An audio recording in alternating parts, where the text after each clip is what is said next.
Arts. Will trustee Brett Rockhan please escort the candidate to the lectern?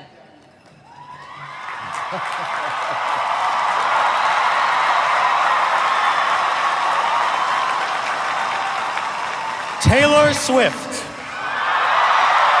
blazing singer-songwriter, producer, director, actress, pioneering and influential advocate for artists' rights, and philanthropist. You have brought joy and resolve to your hundreds of millions of fans throughout the world. One of the best-selling music artists in history, you have crossed genres, demographics, age groups, and borders of all kinds to touch lives around the globe. With 9 original studio albums, 2 re-recorded studio albums, 5 extended plays, 3 live albums, and 14 compilations, you have sold well over 100 million album units, earning awards and honors in every category. You have used the remarkable platform you earned to galvanize support for the Equality Act, to prevent discrimination on the basis of sexual orientation and gender identity. And you have spoken out, and you have supported initiatives to protect women and girls from harassment and sexual assault. You have donated significantly to victims of floods and tornadoes, for cancer research, literacy programs for children, and public education. You have fearlessly challenged the exploitation of music artists and successfully championed their right to be compensated for their work.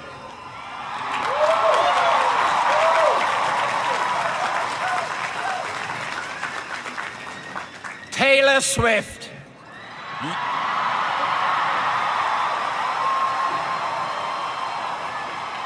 You are a role model across the world for your unprecedented talent and accomplishment, your fierce advocacy for protection of those facing discrimination, and your commitment to speaking out forcefully, eloquently, and effectively on behalf of all artists. By virtue of the authority vested in me, I am pleased to confer upon you the degree of Doctor of Fine Arts, honoris causa.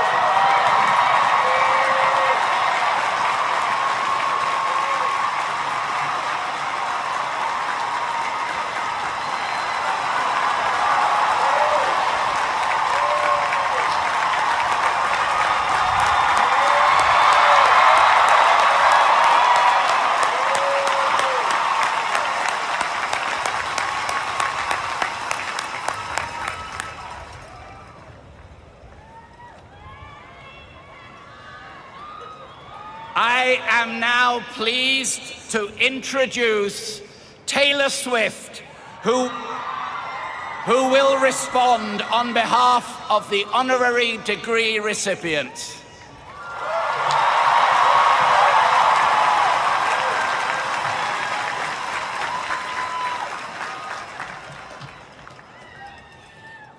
Hi, I'm Taylor.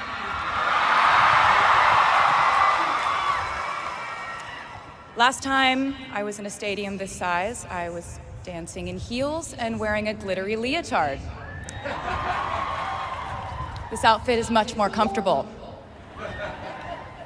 I would like to say a huge thank you to NYU's Chairman of the Board of Trustees, Bill Berkeley, and all the trustees and members of the board, NYU's President Andrew Hamilton, Provost Catherine Fleming, and the faculty and alumni here today who have made this day possible.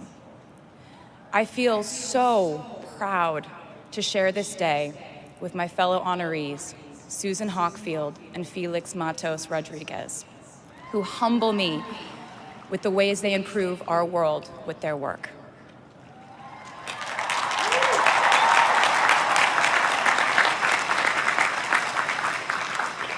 As for me, I'm 90% sure the main reason I'm here is because I have a song called 22.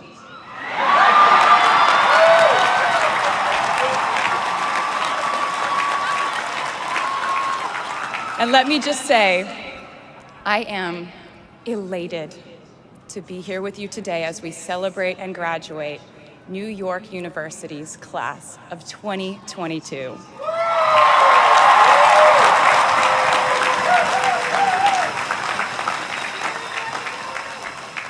Not a single one of us here today has done it alone. We are each a patchwork quilt of those who have loved us, those who have believed in our futures, those who showed us empathy and kindness, or told us the truth, even when it wasn't easy to hear. Those who told us we could do it when there was absolutely no proof of that. Someone read stories to you and taught you to dream and offered up some moral code of right and wrong for you to try and live by. Someone tried their best to explain every concept in this insanely complex world to the child that was you as you asked a bazillion questions like, how does the moon work? And why can we eat salad but not grass? And maybe they didn't do it perfectly. No one ever can. Maybe they aren't with us anymore. In that case, I hope you'll remember them today. If they are in this stadium, I hope you'll find your own way to express your gratitude for all the steps and missteps that have led us to this common destination.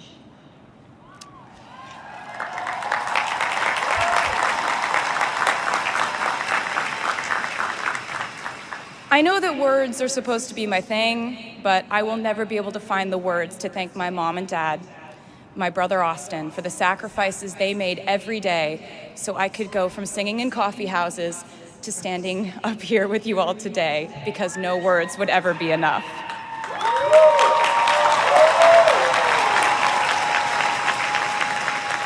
To all the incredible parents, family members, mentors, teachers, allies, friends, and loved ones here today who have supported these students in their pursuit of educational enrichment, let me say to you now, welcome to New York.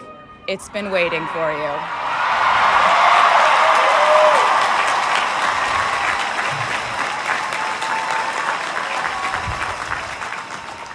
I'd like to thank NYU for making me, technically, on paper at least, a doctor.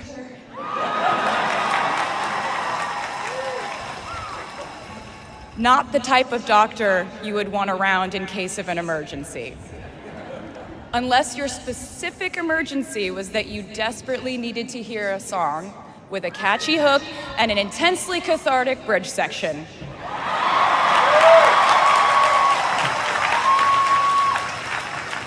Or if your emergency was that you needed a person who can name over 50 breeds of cats in 1 minute.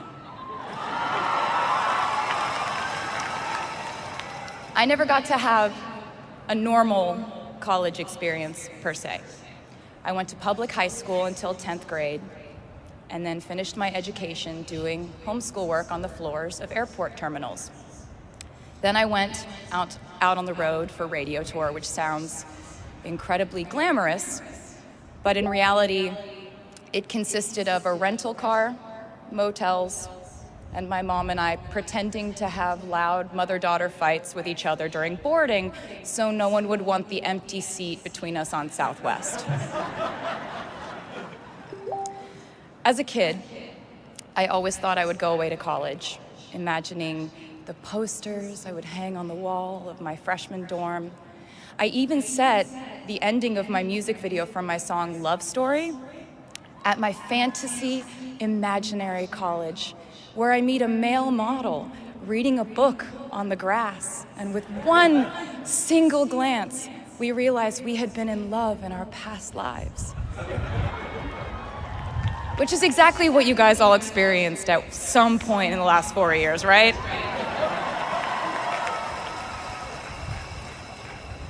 But I really can't complain about not having a normal college experience to you, because you went to NYU during a global pandemic, being essentially locked into your dorms and having to do classes over Zoom. Everyone in college during normal times stresses about test scores. But on top of that, you also had to pass like 1,000 COVID tests. I imagine the idea of a normal college experience was all you wanted too. But in this case, you and I both learned that you don't always get all the things in the bag that you selected from the menu in the delivery service that is life. You get what you get. And as I would like to say to you wholeheartedly, you should be very proud of what you've done with it. Today, you leave New York University and then go out into the world searching what's next. And so will I.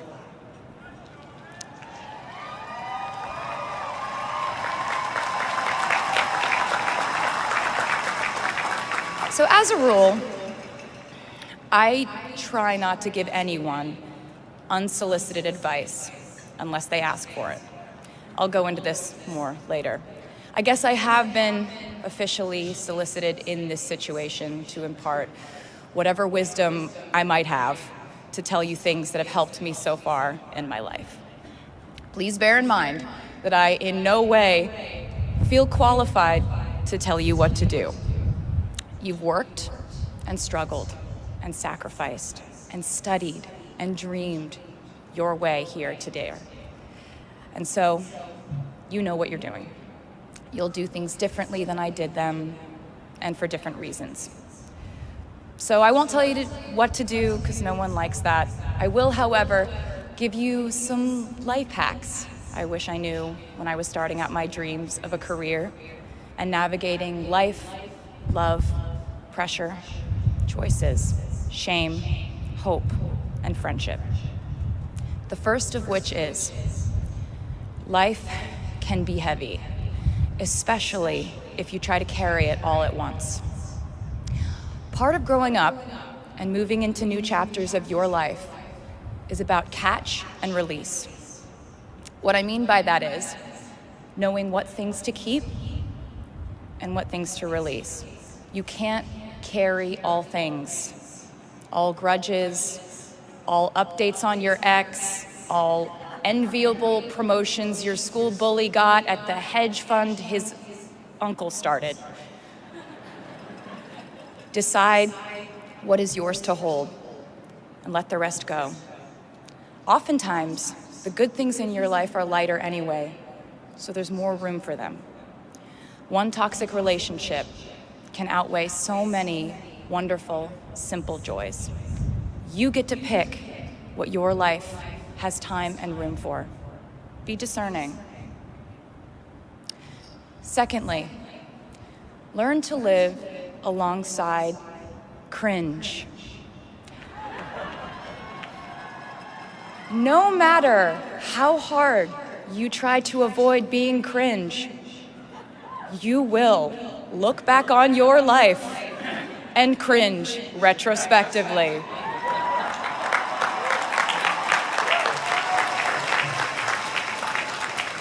Cringe is unavoidable over a lifetime.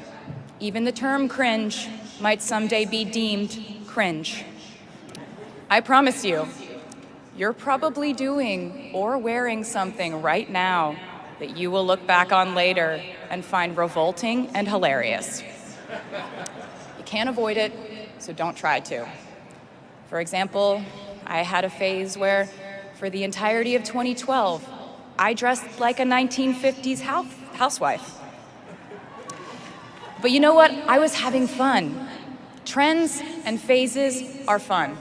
Looking back and laughing is fun.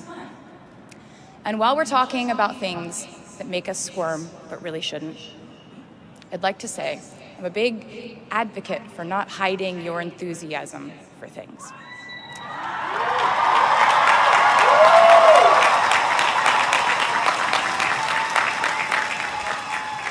It's seems to me that there is a false stigma around eagerness in our culture of unbothered ambivalence. This outlook perpetuates the idea that it's not cool to want it. The people who don't try are fundamentally more chic than people who do. And I wouldn't know because I've been a lot of things, but I've never been an expert on chic. But I'm the one who's up here, so you have to listen to me when I say this. Never be ashamed of trying. Effortlessness is a myth. The people who wanted it the least were the ones I wanted to date and be friends with in high school. The people who want it the most are the people I now hire to work for my company.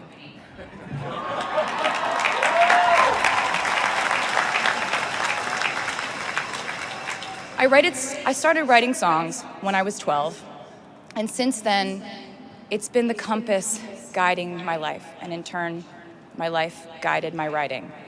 Everything I do is just an extension of my writing, whether it's directing videos or a short film, creating the visuals for a tour, or standing on a stage performing. Everything is connected by my love of the craft, the thrill of working through ideas and narrowing them down and polishing it all up in the end, editing, waking up in the middle of the night, throwing out the old idea because you just thought of a newer, better one, or a plot device that ties the whole thing together. There's a reason they call it a hook. Sometimes a string of words just ensnares me, and I can't focus on anything until it's been recorded or written down. As a songwriter, I've never been able to sit still or stay in one creative place for too long. I've made and released 11 albums, and in the process, I've switched genre from country to pop to alternative to folk. And this might sound like a very songwriter-centric line of discussion, but in a way, I really do think we are all writers. And most of us write in a different voice for different situations. You write differently in your Instagram stories than you do your senior thesis. You send a different type of email to your boss than you do your best friend from home. We are all literary chameleons, and I think it's fascinating. It's just a continuation of the idea that we are so many things all the time. And I know it can be really overwhelming figuring out who to be and when, who you are now, and how to act in order to get where you want to go. I have some good news. It's totally up to you. I have some terrifying news. It's totally up to you. I said to you earlier that I don't ever offer advice unless someone asks me for it, and now I'll tell you why. As a person who started my very public career at the age of 15, it came with a price. And that price was years of unsolicited advice.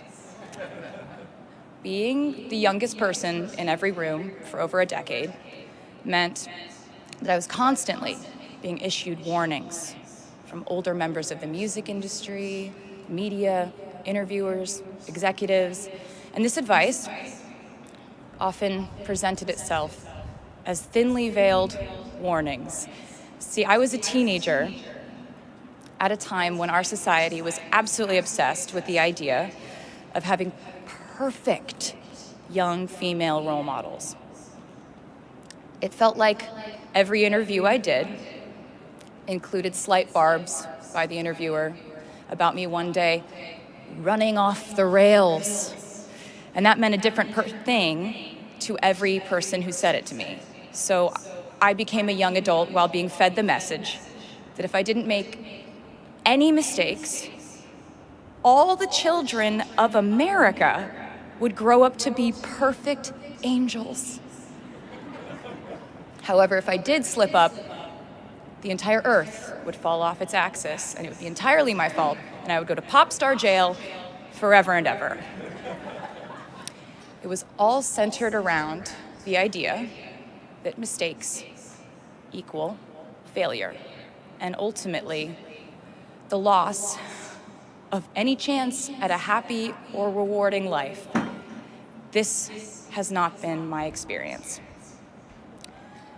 My experience has been that my mistakes led to the best things in my life. And being embarrassed when you mess up, it's part of the human experience. Getting back up, dusting yourself off, and seeing who still wants to hang out with you afterward and laugh about it, that's a gift. The times I was told no, or wasn't included, wasn't chosen, didn't win, didn't make the cut, looking back, it really feels like those moments were as important, if not more crucial, than the moments I was told yes. Not being invited to the parties and sleepovers in my hometown made me feel hopelessly lonely. But because I felt alone, I would sit in my room and write the songs that would get me a ticket somewhere else. Having label executives in Nashville tell me that only 35-year-old housewives listen to country music, and there was no place for a 13-year-old on their roster, made me cry in the car on the way home.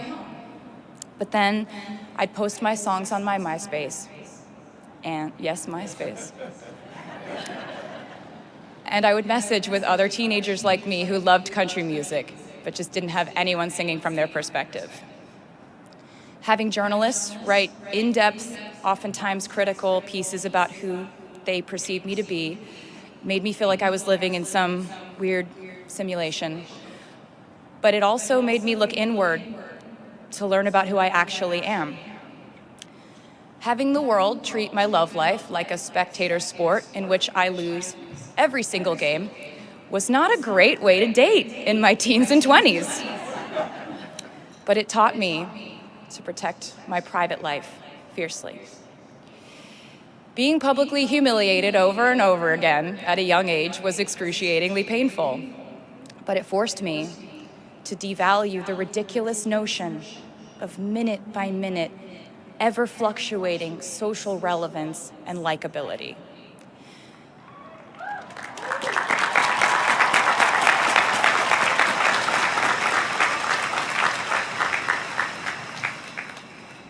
Getting canceled on the internet and nearly losing my career gave me an excellent knowledge of all the types of wine.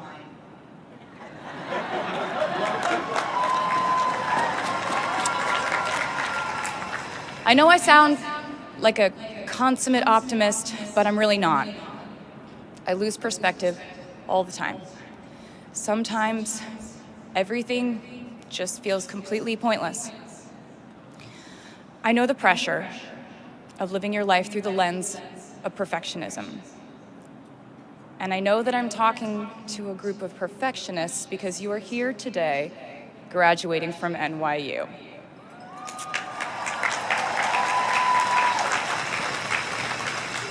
So this might be hard for you to hear. In your life, you will inevitably misspeak, trust the wrong person, underreact, overreact, hurt the people who didn't deserve it, overthink, not think at all, self-sabotage, create a reality where only your experience exists, ruin perfectly good moments for yourself and others, deny any wrongdoing, not take the steps to make it right, feel very guilty, let the guilt eat at you, hit rock bottom, finally address the pain you caused, try to do better next time, rinse, repeat.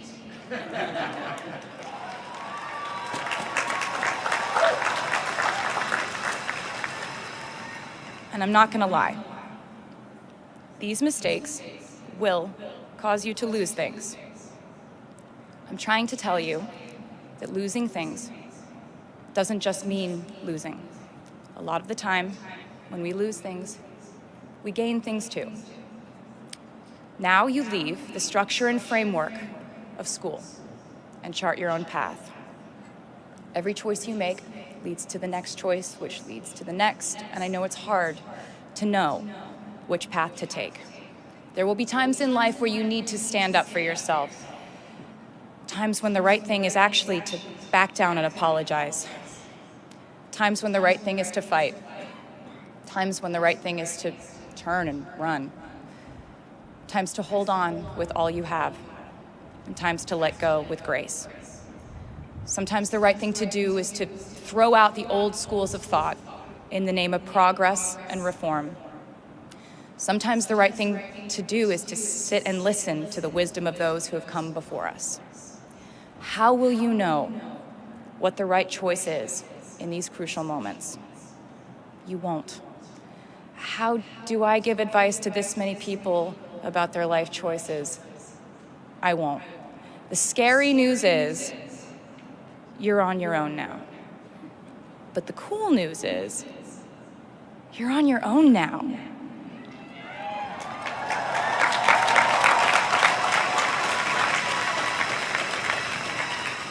I leave you with this. We are led by our gut instincts, our intuition, our desires and fears, our scars and our dreams. And you will screw it up sometimes. So will I. And when I do, you will most likely read about it on the internet. Anyway, hard things will happen to us. We will recover. We will learn from it. We will grow more resilient because of it. And as long as we are fortunate enough to be breathing, we will breathe in, breathe through, breathe deep, and breathe out. And I am a doctor now, so I know how breathing works. I hope you know how proud I am to share this day with you. We're doing this together, so let's just keep dancing like we're the class of 22.